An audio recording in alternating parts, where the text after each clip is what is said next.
Guys, pwede ka ma-interview saglit. Ayan. Ano po yung masasabi nyo ngayon sa mga yung lumalabas po na issue ngayon about po sa iyo? Ang sabi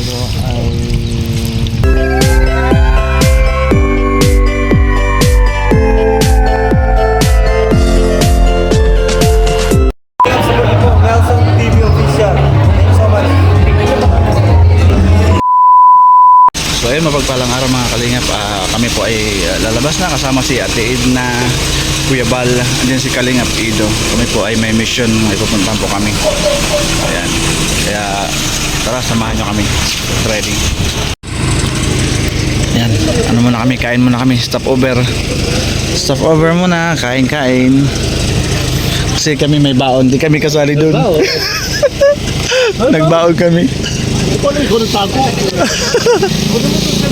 May baon kami, kain muna kami.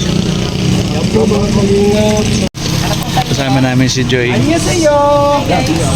Kasama namin ang K-Boys. Ayan, ang mga K-Boys. Kami gumilid. May nadaanan kami dito ang kainan sa gilid ng ng dagat. Gilid ng dagat. Na pula, akin sa bawang po tsaka tubig. May baon na ako Pwede naman siguro sa bawlang ano, Kuya Bal. Sa bawlang pwede naman siguro ano. Bakit sa bawla? Tapos makikainom na rin kami. Ang gulay po na ulang. Ang karni.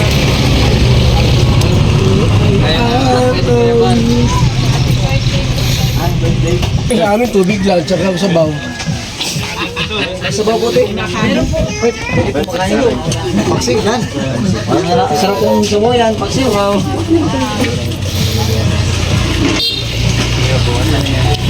Kain muna kami. Parang nag-rice ka rin yan sa paksing. Kita kami bibigyan. Sige po. Ano yan? Ayos mo itong supong ko. Ngayon, Bopis lang. Wala kami ngayon dahil nakikitang tao. Wala kami ngayon tao. Kailangan na mag-boss. Si Kuya na! Papanigyan siya. Pagalang pa. Sinakbit lang ka sa akin. Papa Eds! Si Tito mo, ayun na. Dito na. Alam na Ano wala mo, Papa Eds? Ano wala mo? Nangangan ka na. Gulay lang tayo. Gulay. Vegetarian ako eh. Ay, vegetarian si Papa Eds. Gulay, pakbit. Tapos langka. Sarap ang ulang patay. Nay, magkano yung itlog na pula na eh?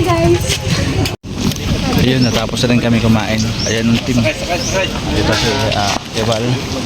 Si Limang piso isa. Limang piso isa. Busog. Nabusog ba lahat? Nabusog ka ba, Joy? Yes, nabusog ako. Thank you so much sa Sa tilapia. Thank you so much sa kanin. Tapos tilapia. Nabusog ba, Papa Eds? Busog. Nabusog ay si Papa Eds. Busog. Busog lahat. Papayad ko. Papayad, sumuti. Kasama ka sa punta kay Bianco ngayon. Oo, at sabi ni kanina parang aplikasyon ko daw eh. Para makasama sa kasama ko. Ano na yun? Ang bilis ah. Ang bilis. Dorador. Andun sila sa gilid ng dagat. Baka hindi nag-aamalay. Andun sa gilid ng dagat. Nakit ko na. Namamasyal. Andito pa kami lahat. Nantod na si si Berador. Starak.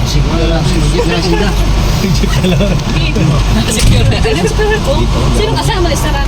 Kuya Pirado. Yan, nandito kami sa school ni Biancy. Kasama namin si Papa Eds. Si Papa Eds. Dito ang K-Boys, Starax. Si Kuya Bal, si Ate Edna. Uy, huwag niyong kunin yung school. Sa kanila naman yun, di na manlilibre si... Ay, Kuya Nelson, thank you. Ay, manlilibre. Kayo dito, sige. Manlilibre si Starax. Dito na kayo. Manlilibre si Kuya Bal ng scramble. Oh, scramble. Puta, be! Manlilibre si Kuya Bal ng... Tapos lima lang. Pwede lima lang, mabilang lang. 5 lang, Kuya Bal. Lahat na libre kayo. Lahat. Kuya, lima lang ha. Lima lang ha. Yung susobra sila magbabayad si Mr. J. Ayoko na yan, Mr. J. Bayan mo na si Mr. J. Tayo. Idol, tayo doon. Inom natin ng konting pahayag si Papa Eds about dun sa mga issue. Tara, lapitan natin. Papa Eds, pwede ka ma-interview saglit. Ayan. Ano po yung masasabi nyo ngayon sa mga yung lumalabas po na issue ngayon about po sa iyo? Ang sabi ko ay bahala sila kung anong sige. Oo, yung mga solid supporters po natin ng EDC, ayan, yan po yung masabi ni Kalinga Pido. Ang tagal na ng pinagsamahan nila, ang haba na ng pinagsamahan nila, kaya alam na ng mga supporters yan, di ba? Oo, bahala mo sila kung anong hindi ko naman kahaba ang utak nila. Kasi bawat po, tama yun, tama si Papa Eds. Bawat tao may kanya-kanyang Trabaho yung maging pagiging mapanghimasok ng buhay, hindi ko natrabaho. ayun. Kaya may stress na ako, kaisip ko hindi ko naman kayang tigilan eh. Oo nga, nung napanood natin kay Kalinga Prab yung live niya na yung ngayon pumutok yung ganun, nakita naman natin mga Kalingap yung tsura ni Kalinga Pido, talagang malungkot siya. Fine. Lahat naman may masabi kahit anong gawin mo, kaya sanay na ako dun. Hayaan na lang yung mga ganong issue. So, wala na akong ginawa. Moving forward na lang about sa future po nila ni yung sa lab team ng EDC po. Kaya yung mga basher diyan, tumigil na kayo. 'Di ba? Tumigil na kayo kababash. Bahala sila, trabaho nila yun. Sa trabaho nila. Masaya sila dun pag nakakabash ng ganun. Mahirap patigilin yan. O di nila alam na sasaktan yung isang tao. Gawin nyo lang ang inyong trabaho. Basta ako dito, happy lang. Tama, 'di ba? Maging happy lang. Nakaka-stress kaya yung Papa Eds yung masyado sila nangingialam sa buhay ng ibang tao. Di naman nila alam yung pagkatao ng isang tao. Kung ano-ano pinagsasabi nila sa social media, yung ganun, di ba? Sobrang masakit kasi halos wala na sa below the belt na yung mga pinagsasabi Ay, okay lang yan. Hindi naman na naiintindihan kami. Kasi wala naman talagang point magkatantalo. Kahit ano lang. Kung ano-ano. Kung saan masaya sa mga gasher o mga video lang para tahimik na. Kasi pag mga ilang araw lang yan hindi mo na pinansin, mananahimik mga yan, di ba? Kasi mas maganda yung hindi pinapatulan yung mga basher na yan. Hindi ko na nga Oo. pinapatulan. Pag hindi mo sila pinatulan, wala na yan. Oo, mapapagod, hindi naman babash. Kasi pag lalo mo lang silang pinansin, lalo mo lang silang papatulan, matatapang ng mga basher ngayon, di ba? Tatapang, di ba? Patapos si Papa Ed. Ang tatapang ng mga basher ngayon. Sila pa yung galit na galit, ang comment, grabe. Ba? Di nila alam, nakakasakit sila ng isang tao. Yan, kasi kulang lang siguro sa pagmamahal at pansin eh. Ayun naman dumba na to, Papa Ed. So, kulang lang sa pagmamahal. Yung mga basher dyan, kulang lang kayo sa pagmamahal, sabi ni Papa Ed. Berador.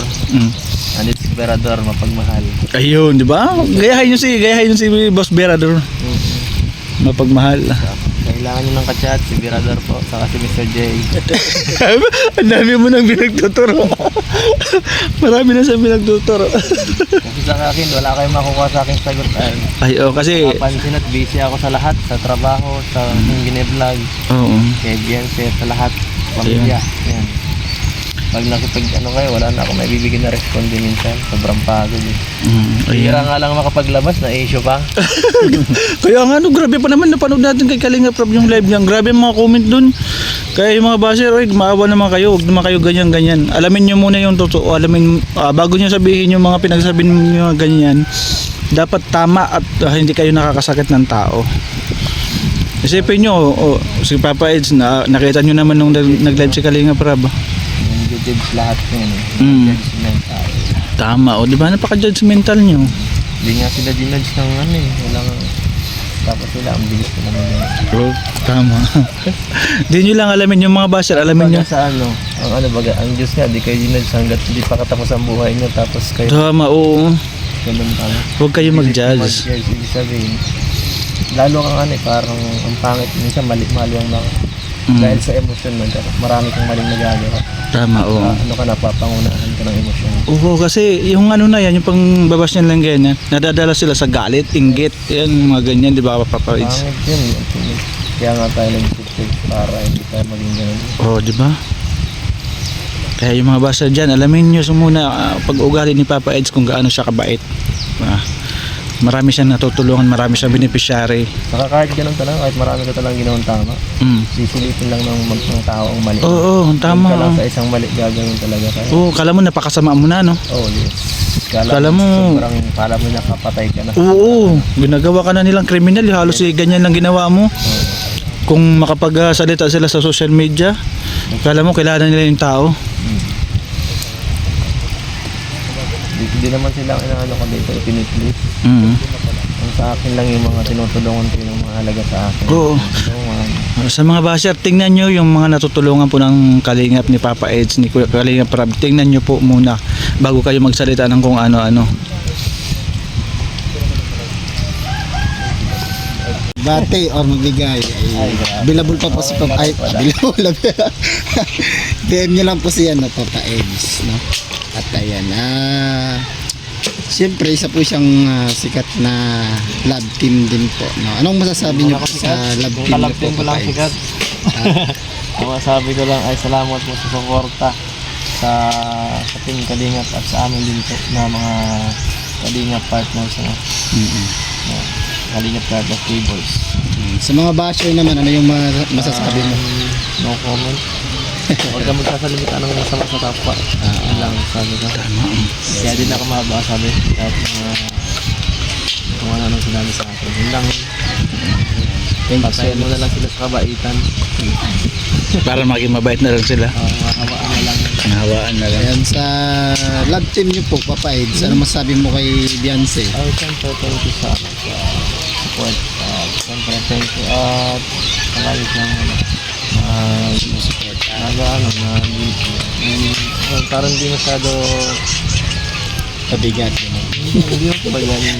Kahit sa ano man, hindi siya napisyado sa mga bagay na Sumusuporta na. okay pa rin lang lahat. Bait ni Papa Eds, mga kalingap. Grabe. Hindi naman. Hindi po.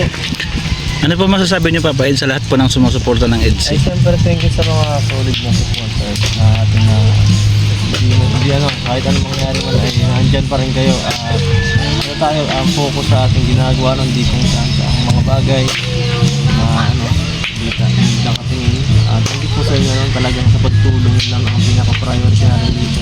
Oo, tama. Tulungan yung mga nangangailangan, hindi sa ano, sa personal life, hindi sa ano pa, kundi yung mga mga kawawang tao na nangangailangan. Salamat at nandyan po kayo. Lalo sa mga ano natin, mga sponsors din. Kasi kung wala po kayo, hindi po kaya tulungan silang lahat. Tama, oo. Tama po. Sa yun sa malaking tulong yung sa Kalingap po yung sponsors na sumusuporta. Hindi lang sa EDSI, sa lahat po. Viewers mga Sa lahat po ng Team Kalingap na sumusuporta. Thank you po, Papa Eds.